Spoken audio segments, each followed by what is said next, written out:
So today we're at Diefenbacher Greenhouses with the owner, Elmer Grocer. And Elmer, thank you for doing this. I appreciate your time. My pleasure.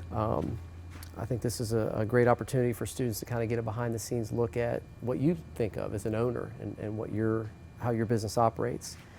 So one of the things that I've known about you and your business is you have a very rich history in quality plants, quality production. I'd like for you, two questions I've got for you. How do you define quality plants from your vantage point as a grower and owner? And then can you talk about how your focus on qualities impacted the plants that you produce? So quality is, you have the cliches, well-branched, healthy-looking plant, good size, good quality, good color, whatever. We go beyond that. We want the plant to meet or exceed any customer's expectations. For us, the measure of quality is when somebody says, wow, look at that. Or, I've never seen anything quite like that. Or, that's one of the best I've seen. That's our mark for quality. We really try to do beyond the industry standard. Don't always get there, but we try. That's our goal, to strive for that every time. How it's impacted us is we grow less than what we used to. Your temptation is, in a good year like this year, you want to grow more because of more sales. The problem with that is a plant needs so much space, and if you start cramming more in, your quality is going to suffer for it. So we like to limit the quantities to the growing space, to tailor it to give each plant what it needs. For example, I'm looking at mums across the way. We grow those on an 18 by 18 spacing. We used to grow them on an 18 by 16 spacing. But we found that that extra 2 inches really allows for a much better quality plant. It's better shaped, it's better habit, the size is better, the branching is better, everything is just a more substantial plant. So little things like that make the difference. It does impact sales because you don't have as many plants to sell, but everything you do sell, you know it's going to be high quality, you know you can sell all the way to the end. How has your push for quality impacted your interaction with employees? Because when you start, when you're looking at things as minute as 2 inches on spacing, that kind of has a trickle-down effect on the people that work with you. How does that impact that relationship? So the people we have here year-round are of the same fabric. It's like a family, and we all are after the same goals. So my growers especially take great pride in what they're growing and what they're producing. They don't like if they're forced to grow more than what they know fits in an area. If I'll come in and say, hey, we have this special order that we really need to do this, they'll look at me sideways and say, are you sure? Because we know that this many do not fit in here. So they have a huge pride factor involved with it too. And it just helps everybody be on the same page and push out a good product at the end. Nice. Makes sense. So kind of drilling down to you for just a few minutes here, why did you choose to work in the greenhouse industry? And in your response, talk a little bit about your experience, your education, any kind of credentialing or licensing that you've achieved, and even committee work, because you've been involved really on kind of a national level in some ways. So I got into plants because of my proximity to my grandparents, physically and emotionally. They were very avid plants people, gardeners, houseplants. As they got older, I helped them in their yard, and it rubbed off on me. So I knew from grade school that I wanted to be in this industry. It made it easy for me to choose college career, I went to the University of Kentucky, studied agriculture, horticulture, greenhouse major, ag economic minor. Wow. So the first job I had was in high school, was at a local greenhouse, and I just loved it. I loved everything about it. It was a summer job, so a summer job in a greenhouse can be very hot and very tiring, to say the least. But I enjoyed it, so I knew that going through that it was for me. So it made everything easier going after that.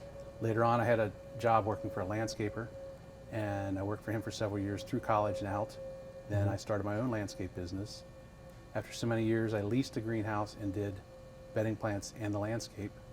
I liked the greenhouse more, so I went that avenue, worked for several companies around town through the years, and had this opportunity to buy Diefenbachers and came here. So my schooling helped, but I think what helped more than anything was working with different growers throughout the town everybody has a different way of doing things. It's like cooks in a kitchen, that there's many different ways you can make that cake or that pasta. You can't blend the recipes usually. You have to follow one or the other. But using those backgrounds really helped solidify what I wanted to do. As far as trades and organizations, I was past president of Cincinnati Flower Growers. I've worked with the what used to be the Ohio Florist Association. Served on the board at the Oaks program, which is ironic because I was supposed to be helping direct that program, where I learned a lot from that program for my own personal use. So that's the interesting thing as a sidebar, if I could go ahead and say, I encourage people to get into industry associations, because not only do you give of yourself, but you gather and gain a lot from those industry experiences.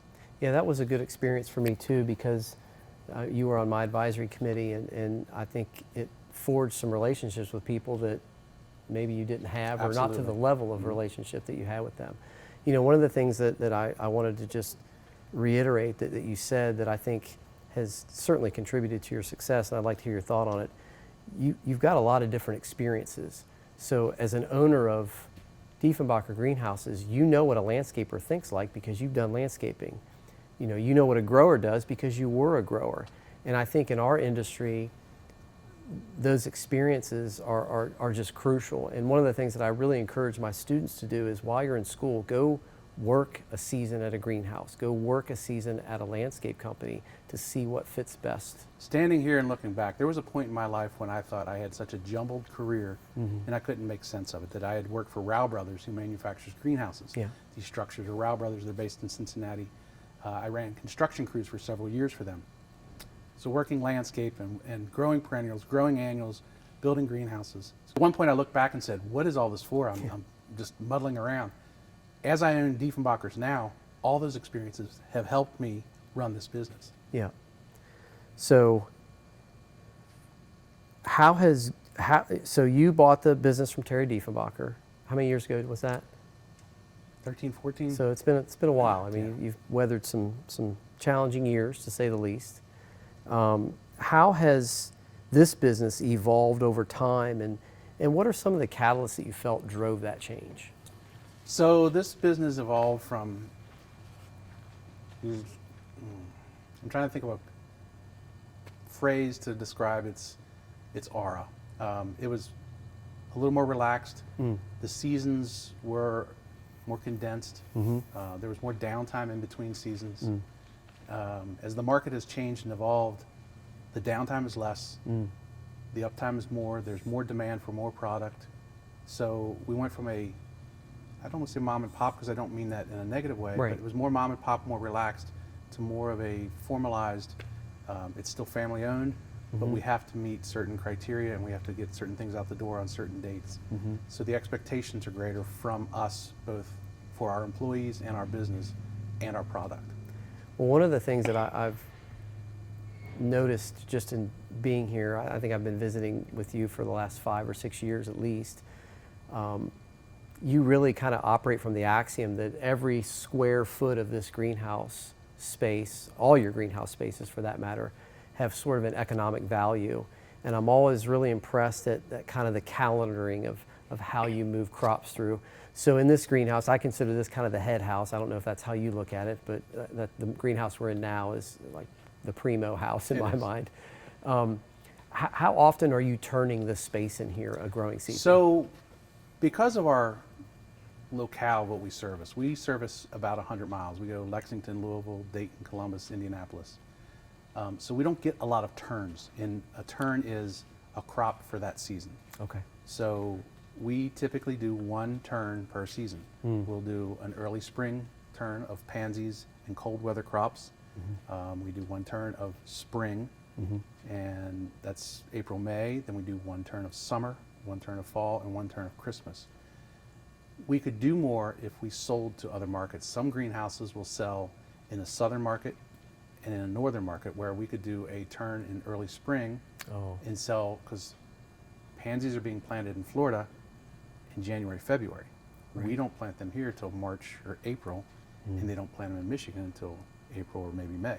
So we could do 3 turns if we sold to a more extensive market. Gotcha. But because we stay regionally, we only do 1 turn.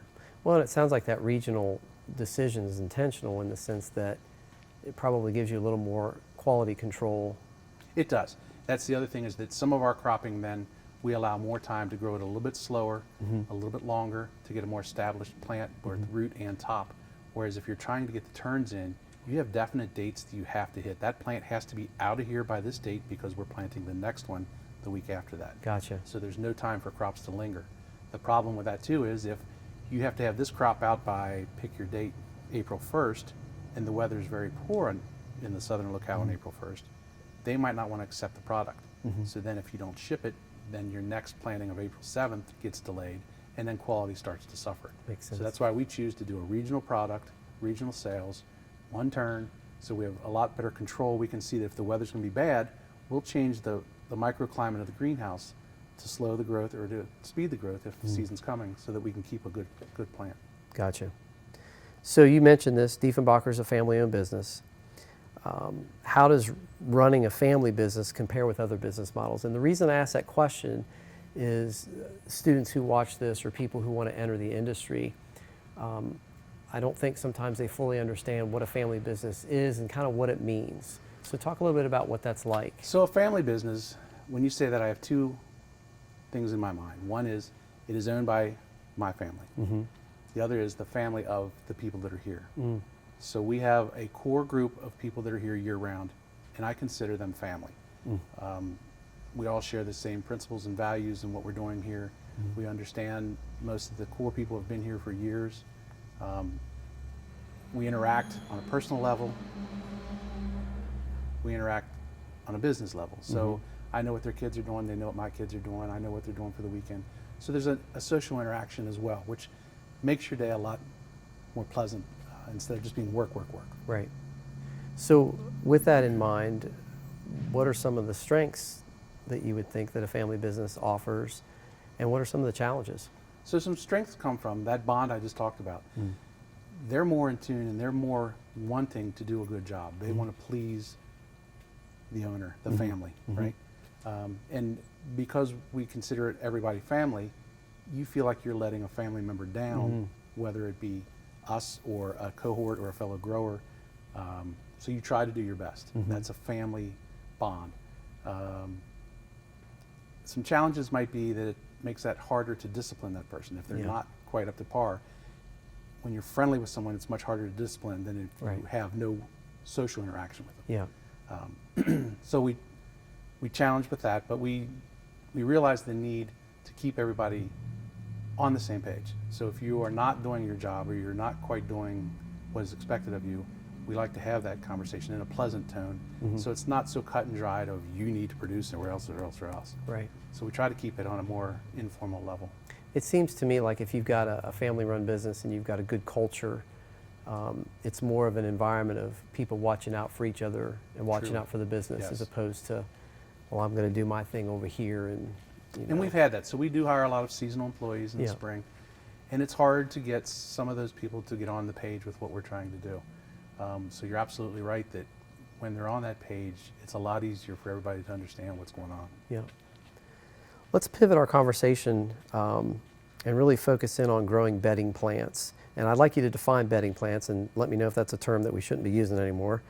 And really what I'd like to focus on with this first question is, let's say someone wants to get into this field and they're like you, they just discover this, like, man, I love being in a greenhouse. I don't care if it's 110 degrees and hot and sunny and I'm going to sweat. What are some of the things or attributes and even some of the key skills that people need to have to be successful in this industry? So I think self-motivation is probably one of the best, and attention to detail is another one to have. If you have those two factors going for you, you can do a lot. You can go far. Self-motivation, because a lot of times a grower has to perform certain tasks on a timed or regular basis. It's kind of like raising kids. You can't say, well, I'll change that diaper tomorrow, or I'll give them a bottle in a couple hours. Sometimes things need to be done on a regimented time frame. And if you miss that time frame, the plant won't die, but the quality suffers.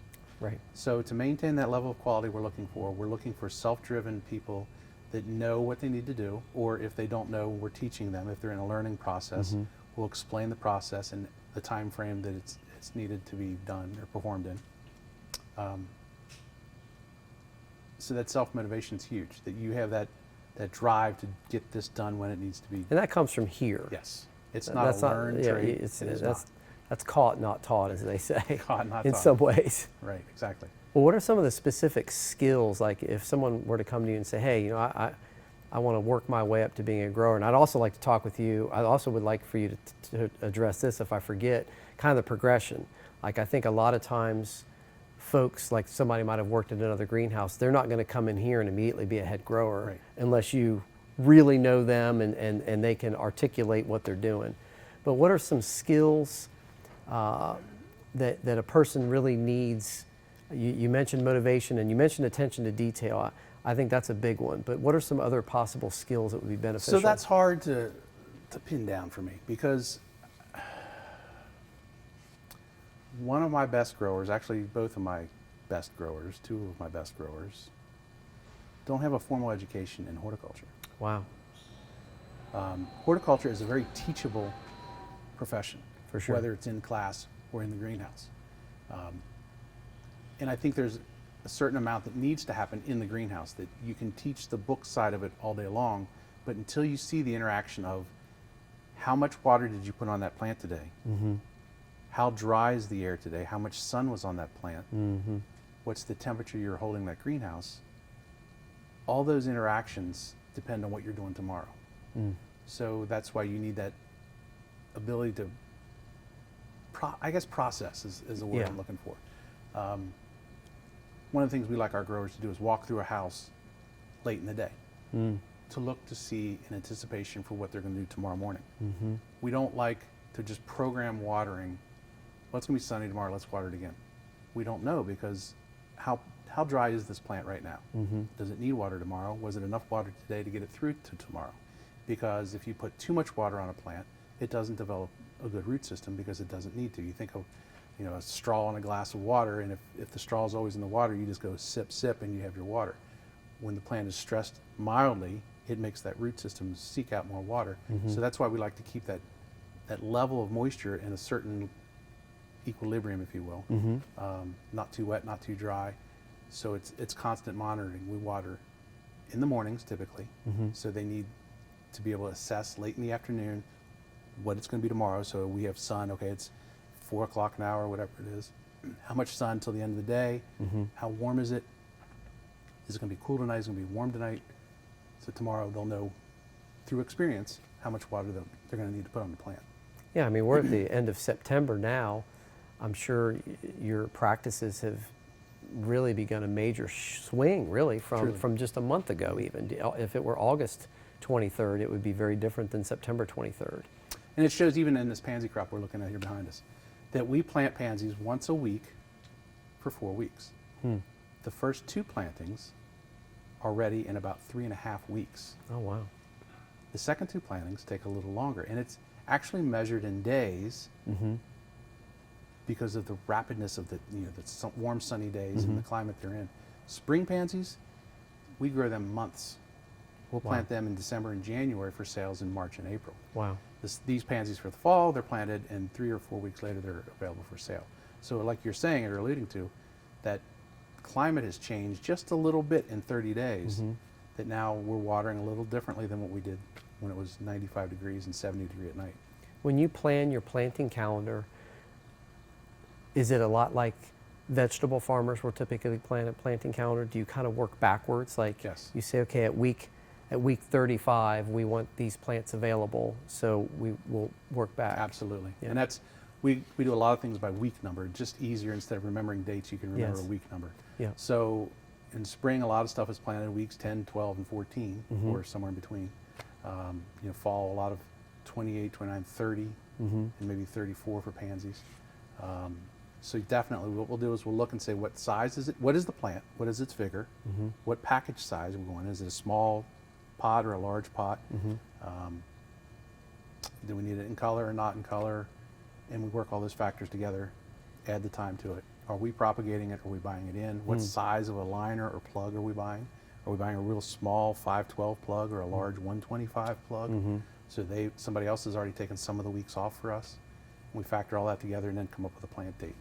And you, at Diefenbacher, you primarily or almost exclusively raise plants that we would classify in Cincinnati as annuals, in that they're only used typically for one growing season, correct? That's correct. So we do a few perennials, but we market them as color annuals.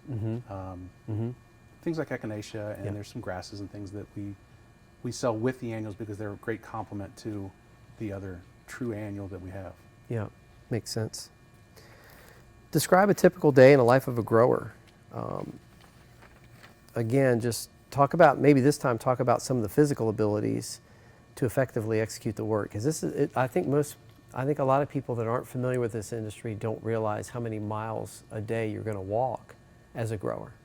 We've had guys that wear the pedometers, and I think they've clocked 30 to 40,000 steps a day some days. Wow. It's one of those things that we get a lot of people that will come in and say, I really want to work in a greenhouse. It'd be nice to be around all these pretty plants, and it's so warm, and it's just where I want to be. Some days that's true, a lot of days it's not. We're doing pansies in January. The greenhouse might be 38 degrees. It could be cloudy and could be damp in here, so you wear extra layers. We might move you to the next house, and it might be 68 degrees because we're growing some kind of a tropical plant. So you shed the layers to work in that house. So a grower is always on the lookout for target dates. That's why in each plant we have little tags. If you look, you'll see. And on there, there's a date, a week number of when that crop is supposed to be ready for sale. Oh, wow. So they look at that target date and they say, okay, I need to increase fertility or reduce watering, or I need to turn up the temperature, whatever it is to get those plants ready on that date that we're looking for. So the grower's main job for us is to monitor the crop and keep it on track, whether it be through fertility or watering or temperature.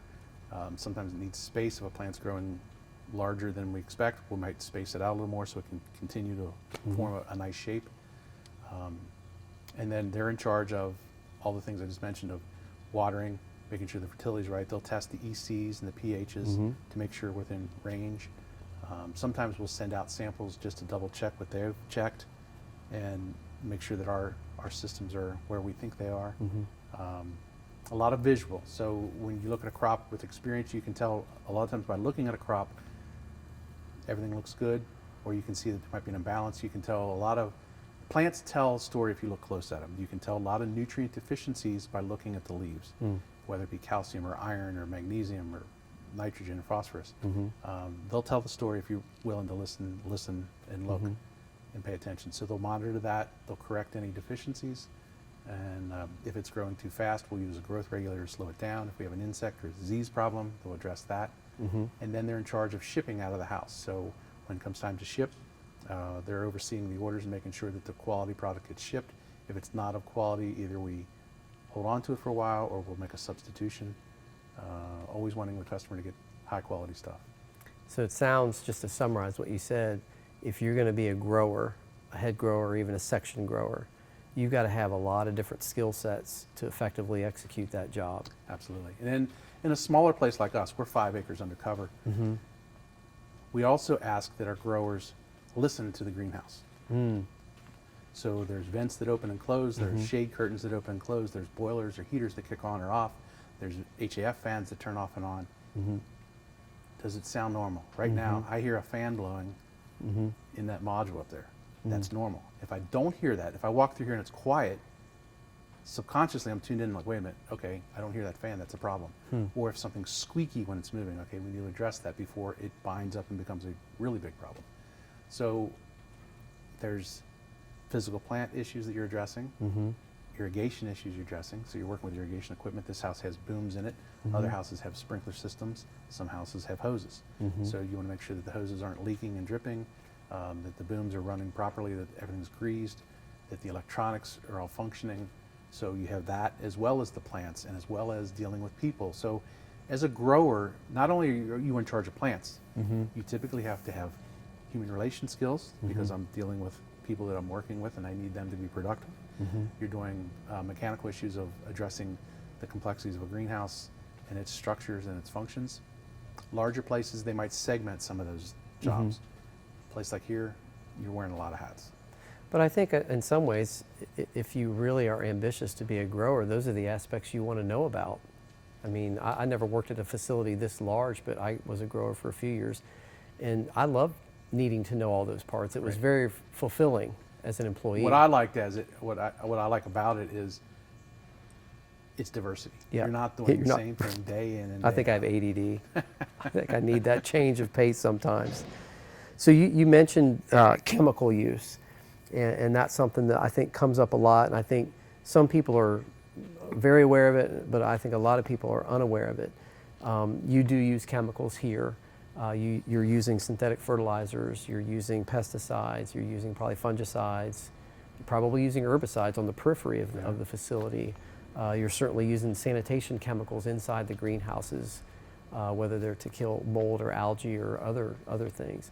What are some of the, part of what I want students to get from this, I want them to understand that you got to have your head in the game if you're going to do this. So talk a little bit about some of the chemicals that you use and what your philosophy is around it. Because I think you've got a balanced philosophy. So we don't like to apply chemicals. Yeah. One is, it's not so much that we're green, I guess is the word I'm looking for. Right. We are, but we're not. We realize that we need to use something, so we try to do it in balance. One is, we don't like to expose our people to chemicals more than is necessary. Mm-hmm. So we don't do a lot of preventative sprays. We do as needed sprays. Mm-hmm. If you follow a lot of basic cultural details, you minimize or eradicate a lot of potential problems. Mm. So by watering the plants earlier in the day and they go to bed dry at night, you cut down on a lot of foliar disease problems. So that eliminates the need for a lot of foliar disease sprays. By proper sanitation of the greenhouse, we greatly minimize the insect population in a greenhouse for the next season. Therefore, we don't need as many insect sprays. By using some herbicides outside the greenhouse, we don't allow weeds to grow close to the greenhouse, which limits the proximity of insects to the greenhouse, which limits their entry into the greenhouse, again, lowering the need. So we do have to spray. I wish I could say we don't. I wish I could say we're organic, but we're not. Our customer base is looking for, I don't want to say perfection, but they're looking for a very high quality plant. It's very hard. I'm not saying it's not obtainable. It's very hard to obtain organically. So we've chosen to go the synthetic route. And I think with our cautious approach of as needed, not more than necessary, cultural details beforehand and after, it really minimizes our impact with all these chemicals. Well, one thing that I've always remarked about coming to your facility is how clean it is. Thank you. And it's funny, sometimes I'll come here, I'm like, man, this place looks great. And you're like, oh gosh, it's filthy dirty. And I'm thinking, well, where? But you think of a growing facility, it's going to have stuff and debris laying all over the But place. that's one of the principles we're talking about. Yeah. So if you cull the debris out of the house, if it's diseased or if it's insect or even if it's not, it attracts problems. So get it out of there, keep the house clean. Sanitation's huge in minimizing our problem. It seems like that's probably your first line of defense from this. It's just that good growing practices, not letting plants go to bed wet, not overwatering. Some people are wet growers. I work for a guy that watered all the time, and it's like we constantly were dealing with plants dying or root rot problems, foliar problems, insect problems, because they like that moist environment to survive in. So you tend to grow dry, you keep things clean, and you're probably very intentional about the varieties and cultivars that you grow. Very much so. So our stance is we want the end user to be successful. Gardening is an expensive hobby anymore. And if they have poor to no luck with it, we feel that they're not going to stay in gardening. They're going to go to crocheting or on a vacation or boating or something else. Right. So there's a lot of places they can take that disposable income. In order to keep them happy, we like them to be successful. So we have extensive gardens here that we'll plant every year, some with proven old varieties, some with new varieties, some things that are not even on the market yet, just to see how they perform in the garden. We're looking for that garden performance. Those plants can be a little more challenging to grow in the greenhouse because to maintain them into a manageable size, a shippable size, and still let them perform in the garden can be a challenge. The box growers, a lot of times, they'll pick genetics that are naturally more compact so that they fit into their packages, they stay tight in the greenhouse, they stay tight on the shelf. It's very easy for them to care for them that way. Cheaper also because they use less chemicals to manipulate them. The downside is the garden vigor is not there. Right. So when you take that home and plant it, you have to work harder to make it work for you in your garden. Yeah. So we're huge on garden performance, and we will change varieties as we see fit. That we will find certain plants that work well, and we stay within that group. If there's an improvement, we'll evaluate it in our gardens before we switch whole hog to it to make sure it is the real deal and it's really a good garden performer. Well, that's the other thing I really like about what you do here. It's for you and for this business, it's more than just growing plants in this facility. I really like how you just little pockets around the property. You got plants growing and they're labeled. I think you probably learn a lot from that experience. We do. So that's a multifaceted designed approach that we're after. That I learn, my employees learn, our customers that come visit us learn, and when we have a field day, they learn. So it's a great thing that so many times we'll grow something in a container year after year after year, but we might not know what it does in the garden. You know, what is its ultimate size? Yes, the tag says it's 18 to 24 inches tall and 18 to 24 inch spread, but what does it really look like when it's been out in a July sun, Right. in an August drought, in September frosts? Right. So that's what we like to do, is plant stuff out and take a look at it and see what does it do. Then it helps us help our customer, Yeah. whether it be a landscaper or a garden center, saying, I have this situation, what do you recommend? And we can say, with assurance, don't plant that, or maybe try this or this. Yeah. The other thing that I always remark about your crops is they're uniform, how uniform they are. It's like you look in this greenhouse and that whole crop of pansies is all about the same height. This whole crop of Dusty Miller is about the same height. Is that something that your customers are looking for? Definitely. Yeah. And that's one of the hallmarks that we pride ourselves on, is that we don't like people to accuse us of sending the best quality material to somebody else. Right. We like them to come in here and see that it's all consistent, Yeah. it's all uniform. You're going to get the same thing. Elizabeth's going to get the same thing. Dan's going to get. It's all the same all the time. Yeah. And it's a job to do that. Yeah. But it shows as part of the quality we keep talking about. Talk a little bit about kind of getting back to the business aspect. Just listening to you talk for years and just kind of observing your business, I think efficiency is a word that you probably think about daily, if not hourly at times. Truly. Talk a little bit about how you look at efficiency with what you do here. So efficiency is a trade-off for us. That, you know, we talk about family and we talk about efficiency, and they're on either end of the spectrum. Right. So with the efficiency is also the profitability model that'll go in there. And I'll allude to that as well. Efficiency is important. When we came here and bought this business, we weren't as efficient as we are now. We took over the business and we kind of ran it as it was, which at the time was fine. But as years go by and there's more competition, and the competition is more serious, and you need a better product, you need to be more efficient. So you can't just continually raise the price. So where do you keep your bottom line strong is through efficiencies. And also the efficiencies also help us make a stable crop, more consistency, more uniform, because we're not doing the crop one way this time and another way we do it differently. Through the efficiencies of saying, this is our program for how we do the poinsettia crop, we can look at that model and say, well, this is not an efficient thing for us because we're moving it 3 times before it gets to its final spot. Gotcha. So, okay, let's just move it once, and once, is that adequate? Yes, we think it is. So through those modeling of the crop, we look at the procedures we're going through and then find efficiencies. So it's kind of like the planting you asked about. Do we pick the target date and work back?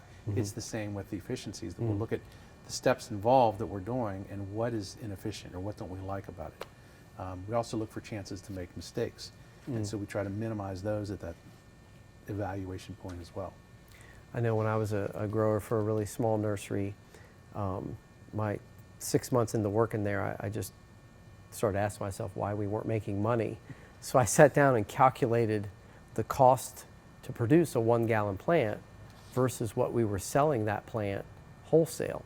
And we were losing $1.29 every plant that we sold because we weren't thinking about that efficiency model. And I just want to share or discuss that every time you touch a plant, there's cost associated with that plant, whether it's watering it, whether it's physically moving it, fertilizing it, or whatever. There's a cost associated with that, and I think that was a big aha moment for me when I kind of took the captain's chair of overseeing and managing a small nursery. It's like, oh my gosh, we got to stop moving these plants 10 different times before a customer comes and buys them. Because every time we touch them, there's a 6 or 10 cent between a 6 and 10 cent cost.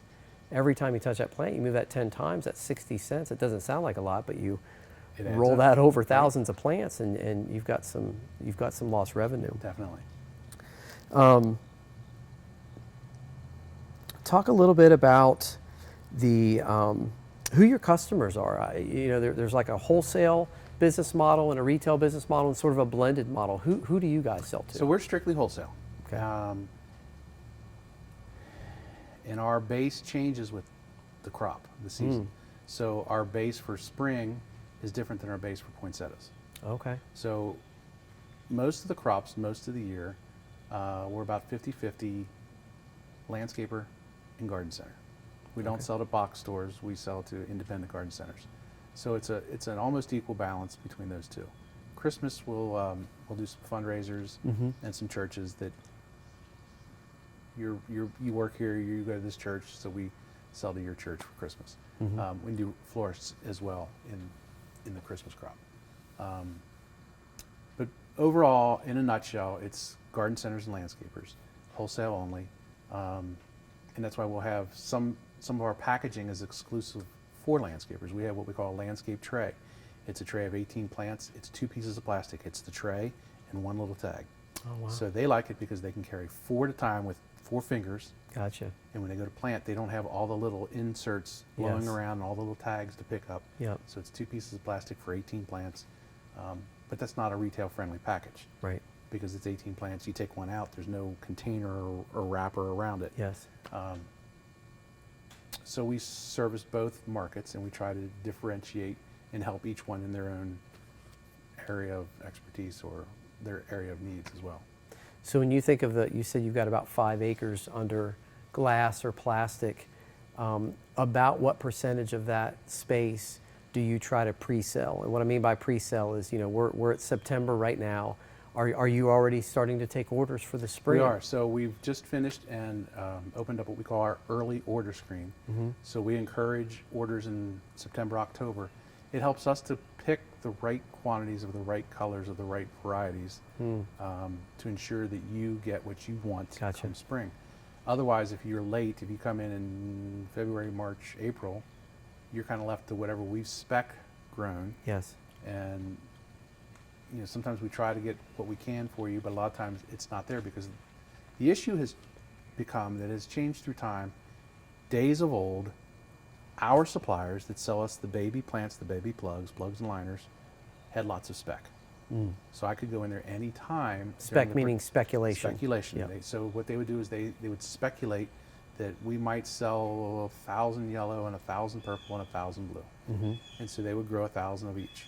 And so as long as that was there, I could go in and grab whatever I needed when I needed. As things got tighter, and efficiencies played back into Data got better. Data got better. So they don't grow spec because a lot of times with spec growing, you have excess that you throw away because somebody didn't want that. So now it's contract grow or pre-booking, and you grow what has been pre-ordered, pre-booked, or whatever you want to say there. So it makes our job harder because there's not as much plant material sitting out there just for the free taking. We have to take and place our orders for the stuff we want to grow so that we have the stuff that you want to take as a consumer. Wow. So it gets tighter and harder. So you're backing up further and further. Right. My grower came to me today and said, we need to be taking orders for spring pansies next week. Wow. Because I need to order them the week after. Wow. So in a week and a half, we're going to be ordering the pansies for spring. So has your business moved to more I don't want to call it contract growing because it's not exactly that, but have you tried to push your business more toward, hey, I'm So- going to sell this greenhouse space? Well, no, we don't, because that's not our model. But let me back up to where you were.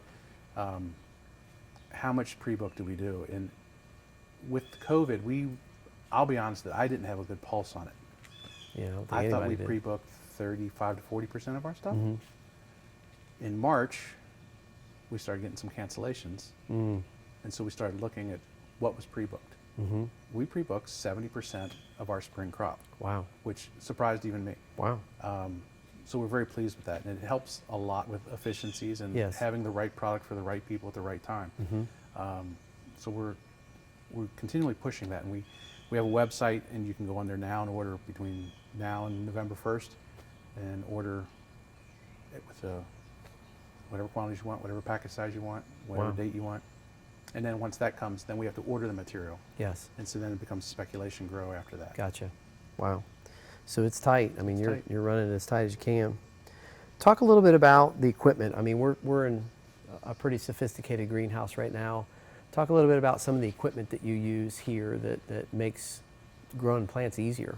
So it's become a lot easier with the modern equipment. In my first job in my first greenhouse that I worked in, you had to put on air, as they said, and you would go out and you would turn a hand crank and raise a vent a little bit in the morning because it was still cold outside. And then Right. as the sun came up, you went out 11 or 12 o'clock, you put a little more air on. Mm-hmm. And later in the day, it started cooling off, you took some air off, and then end of the day, you closed the vent all the way down. So now a lot of that is automated. We have a weather station on top of one of our roofs, and it measures temperature, humidity, whether it's raining or not, wind speed and wind direction, and sunlight levels. Wow. So we can pull a curtain closed if there's too much sunlight. The plant only needs so many moles or kilowatts of light before it doesn't need the excess. The excess just causes heat. So we can pull that closed to keep the greenhouse cooler. If it's a roof vented house where the roof vent opens and closes and it starts to rain, the weather station monitors it, it pulls the roof vent down for us. If it's cold at night, the roof vent closes, the heat kicks on. In the morning when the sun comes up, it heats up, the roof vent opens. So all that is now, we can program all those parameters Wow. and we don't have to worry about it. So that's part of the reason why you see this, because there's not the human element, sadly, Variability. right? The Yep. variability of, you think it's warm, so you open the vent, where the next day I'm in here and I don't think it's quite as warm, so I leave it go a little longer, so you get those fluctuations. The computer control makes it very consistent. And if, let's say it's January 15th and the power goes out, you probably get some type of notification or We have phone, so my top 3 growers and myself get phone notifications that the power's out, or that a certain house, excuse me, a certain house is not heating. oh wow. So we can log on from remote phones or whatever at home and see what the issue is, and then we can come take care of it right away. Wow. So that's one. And then we use a lot of automated irrigation. There's booms that travel on rails. You can program it to water this side but not that side. This crop gets a little more than that crop. You can skip this crop, water that crop. So that's a great aid and a great asset into water management. And you're also affecting pH with that watering Yes, system. You're definitely. delivering fertilizer with that watering system. So we have it's- injection systems that will inject acid into the water to lower the pH, or the fertilizer, like you're saying, we can put an acidic fertilizer on the pansies, we put a non-acidic fertilizer on the mums, or whatever crop we're growing, and that's all controlled. What else we have? So basket systems are phenomenal anymore, where used to be drip irrigation and you had to go out and grab each basket. Now you can stand in one centralized spot and it spins around on a cable and the baskets come to you. There's a central water station that waters all of them. You can maintain them, you can get on a ladder there, have the baskets come to you and trim them and shape them, deadhead them, whatever you need to do. Like I talked about, shade or energy curtains. So in a glass house, very inefficient for heat. Pull the curtain at night, that's all keeps that heat. climate controlled with the computer. Wow. Boilers, it's all the same. It's all automated. That's crazy. That's amazing. And that's not even touching the planting lines. So the planting lines, you can go now that there's pot fillers where a machine will fluff the soil, dump it into the pot, level it off. The pot comes out on a conveyor belt, and you can have people there manually planting, or you have machines to plant the plants Wow. from the plug tray into the pot. Tag machines put a tag in the pot, goes through a water tunnel, and you put it on a cart and roll it into the greenhouse. Wow. That's crazy. Yeah. We even have a machine that puts the the pot into the tray. So if you have a tray with 10 pots, this machine puts 10 pots in this tray. Wow. And then goes through the filler and then fills it with soil Wow, and then plants a plant. and then plants the plant. That's amazing. That's crazy. Last question. Where do you think the bedding plant industry is going? That's a great question. 6 months ago, I would have given you a pat answer, but now I think there's renewed interest in gardening. I think so many things in life that I'm old enough to say this assuredly, that many things cycle. They come into favor, out of favor, and they'll come back into favor over time. Anything from hairstyles to pant styles to True. gardening is one of them. I think it fell out of favor for a long time. We're enamored with electronics and all things Digital. internet, digital. Yeah. And I think now a lot of people are hitting the wall and saying, I need some downtime away from this. Yeah. What can I do? It's been proven scientifically that gardening lowers your stress levels, increases a lot of good hormones in your body, and it's a very beneficial hobby, besides aesthetically improving the value of your property, and on and on and on. I mean, there's dozens of things you can say positive about gardening. So I think we're finally starting to see that uptick. And I think that it's going to be stronger. That back in the day when box stores first started selling plants, everybody thought that that was the end of it. That they were going to bastardize this industry and it was eventually going to fade out. It's not the case. Box stores are charging more now for their plants. Garden centers that offer good service are having very strong years. This year was an off-the-chart year for everybody planting flowers. Great renewed interest. And I think we're going to see a lot of successive plantings years to come from people that enjoyed it. Some people probably tried it and said, it's not for me. I get it. But I think we're going to see an uptick here in the next X number of years. And I think bedding plants are around to stay. I mean, people have said that no, it's going to go away and it's not going to be a thing. I would disagree with that and say it's always going to be here. It's just a matter of what. The thing we're seeing right now in the immediate tense is larger sizes. People aren't interested in planting the little cell-packed plants. Waiting them grow, letting them grow. And letting it grow. They want more instant, so they want a 6-inch pot or an 8-inch pot. Some people take a hanging basket and they'll plant it in their garden Oh, wow. for instant impact. So we're just seeing that trend towards the bigger stuff, and I think it's here. Yeah. It's here to stay. I remember when I was early in the industry, it's when perennials really started coming on board, in the early 1990s, and that's when the Perennial Plant Association started, and everybody was getting all excited about perennials, and rest in peace annuals. Well, they're still around. And I see a lot more of them now than I have probably in the last 10 years. I have the debate with some of my great perennial friends, and I love going on vacation and taking pictures and sending them to them. I'll go, the one I remember most is I went to Holland, Michigan, which is noted for its floral displays downtown. And there was this bed of daylilies that had no color in the middle of July because they had already cycled through. And it was Stella de Orders, which are supposed to be rebloomers, right? Right. So there's that bed, and then the next curve, there's this nice bed of, I don't know, it was geraniums and something else, and it was just in full color. So I took 2 pictures and sent them off, and I said, which one do you want in your yard, Right. So it has its place, and they both do, but we're here to stay. What are some trends you think are coming up? I promise this will be the last question. What are some trends that you see on the horizon? Like, I know a few years ago, tropicals got really hot. Like everybody wanted to do tropical gardens. What do you predict coming up? Containers. Really? Containers it's more than just coming. It's here and getting bigger. It's that same thing that the younger generations don't want to go out and plant. One is they live in a small space, so maybe they don't have a spot if it's a condo or just a small yard, and they don't want to tear up something to get into it. Yeah. But containers fit a lot of bills. You can put it on your porch, you can put it on your deck, you can move them around a little bit, and you kind of redecorate by moving your pots around. It's a lot easier to maintain. It's instant. Somebody else has done the work. I think a lot of people are intimidated when you walk into a garden center and they have all this at your disposal and say, okay, now pick something to plant in your front yard. Right. Where do you don't know. start? Right. Yeah. So you go in and they're marked part sun or shade. You say, okay, I got a shady deck. I know that these 10 here will work on my deck, so I can take any of these and I'll have good luck with them. Whereas if you don't know plants, you might pick the wrong things and it might not work, and then we're back to you crocheting or boating or something else because you failed. I think annuals are a great entry drug for the horticulture industry. They truly are. Because they're easy to grow. You can figure them out, you can enjoy them, and then you can move on to other Color all stuff. summer long. Color all summer long. Elmer, this has been great. Thank you so much for your time. Really appreciate your candid responses. Thank you. It's been my pleasure. Thank Awesome. you. Thank you. Cheers.